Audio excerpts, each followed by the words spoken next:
Harry Kane has just turned England's World Cup opener into a nightmare, and it has nothing to do with what happens on the pitch. It wasn't a tactical disagreement, it wasn't media spin, it wasn't a translation error. This is serious. England's captain allegedly called Mexican goalkeeper Gilberto Mora overrated inside the Estadio Azteca. And now 80,000 fans are baying for blood 2 days before kickoff. Nothing like this has ever been seen days before a World Cup opener. And there's a detail the FA still hasn't confirmed publicly. The stadium employee who overheard Kane's comment had direct contacts inside Mexican sports media, which is how this exploded within hours instead of staying buried. And the worst hasn't even come to light yet. Over the next few minutes, you'll understand exactly what happened and why this changes everything for England at the World Cup. Because when your captain disrespects a host nation player on sacred ground days before the tournament starts, it's not just any problem. This is about the dressing room atmosphere, about Thomas Tuchel's authority, about whether Harry Kane can even function under the hostility that's now waiting for him. You, as a fan, know what the Azteca does to visiting teams on a normal day. Now imagine what it does when the crowd has a personal grudge. And the behind the scenes of this is worse than it looks. It all started Thursday afternoon, around 3:45 local time. England's squad was walking through set-piece positioning on the Azteca pitch.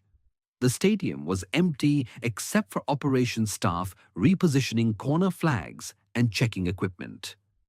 Harry Kane stood near the penalty spot with Jude Bellingham beside him. According to sources close to the squad, Kane gestured toward the goal and made a comment loud enough that 2 Mexican employees nearby heard Gilberto Mora's name clearly. That's when everything shifted. Kane allegedly questioned why Mexico would trust a keeper with limited international experience in a World Cup environment, describing Mora as overrated based on club form alone. One of the stadium staffers reportedly pulled out his phone right there. By the time England's bus left the Azteca 90 minutes later, paraphrased versions of the quote were circulating in Spanish on social media. That night, as England trained at their Toluca base, chants of Mora's name began trending across Mexico. Nobody saw it coming. But this didn't come out of nowhere. You need to understand the tensions that had been building on both sides. Harry Kane has faced criticism throughout the qualifying campaign for his form at Bayern Munich, not translating consistently to the national team. He scored more than 60 international goals. He's captained England at multiple tournaments, but the scrutiny never lets up. Meanwhile, Mexico's World Cup preparations have been turbulent. There were debates over squad selection, over whether Gilberto Mora even deserved his spot over more experienced options. The Azteca faithful were already defensive about their team's chances. And there was lingering resentment from a pre-tournament friendly 18 months earlier, a match England won comfortably without much celebration. Mexican fans felt disrespected then. Kane's alleged remark landed on a tinderbox. On one side, you have Kane's camp arguing he was doing his job as captain, analyzing opponents honestly in what he believed was a private setting. Goalkeepers are fair game for tactical assessment. England cannot tiptoe around every rival's feelings at a World Cup. On the other side, the Mexican perspective is clear. A visiting captain disrespected a host nation player on hallowed ground. Whether private or not, the Azteca demands respect. Mora has earned his place, and Kane's arrogance reflects England's historic inability to win tournaments.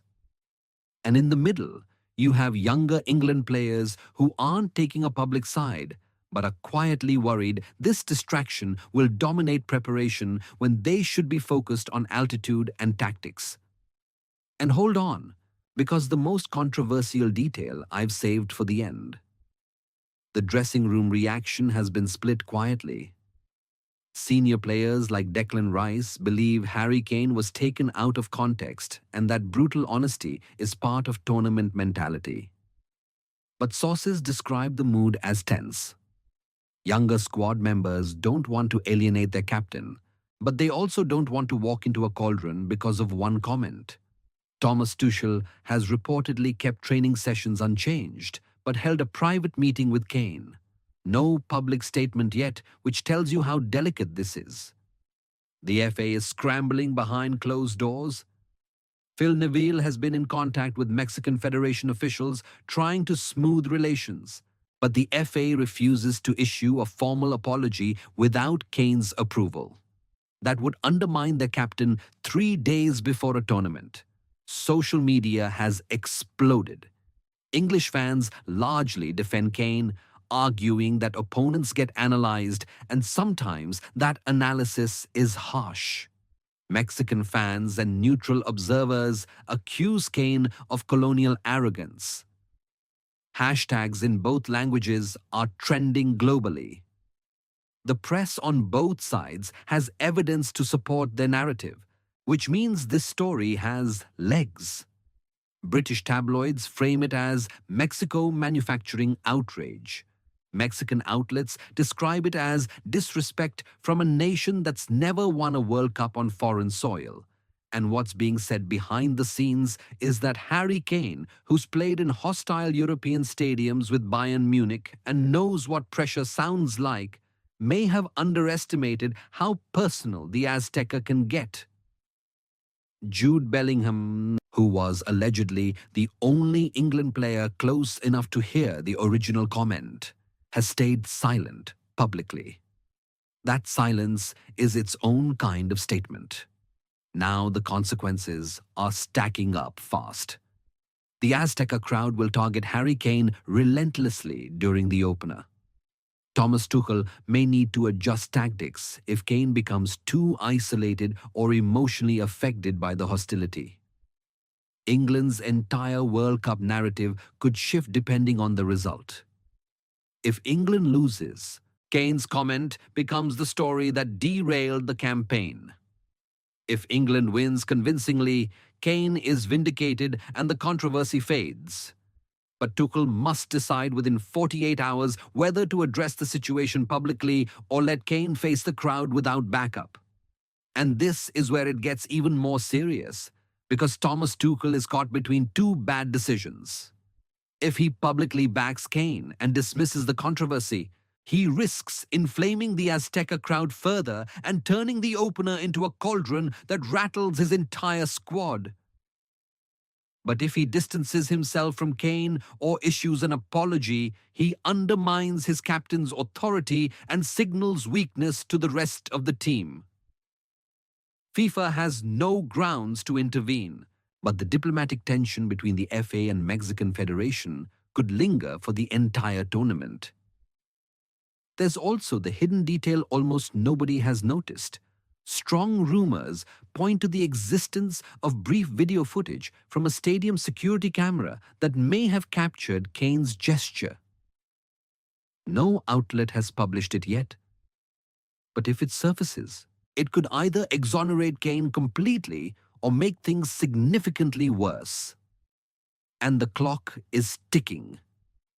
England's World Cup opener is now less than 48 hours away, and the hostility waiting for Harry Kane at the Azteca has gone from standard tournament pressure to something personal. What started as one offhand comment during a routine walkthrough has become a full-blown crisis that threatens to overshadow everything England worked for. The Azteca is already one of the most intimidating venues in world football. Now it has a rallying cry. And look, this is far from over. This is the information going around so far. But over the next few hours, new details should drip out, and they could turn this whole story upside down. Over to you. Was Harry Kane right to assess opponents bluntly, even in a semi-public setting? Or did his arrogance just hand Mexico a psychological weapon England can't afford? Write it down below. And if you don't want to find out about the next bombshell after everyone else, subscribe and turn on notifications now, because when this fully blows up, you'll want to be the first to know, not the last.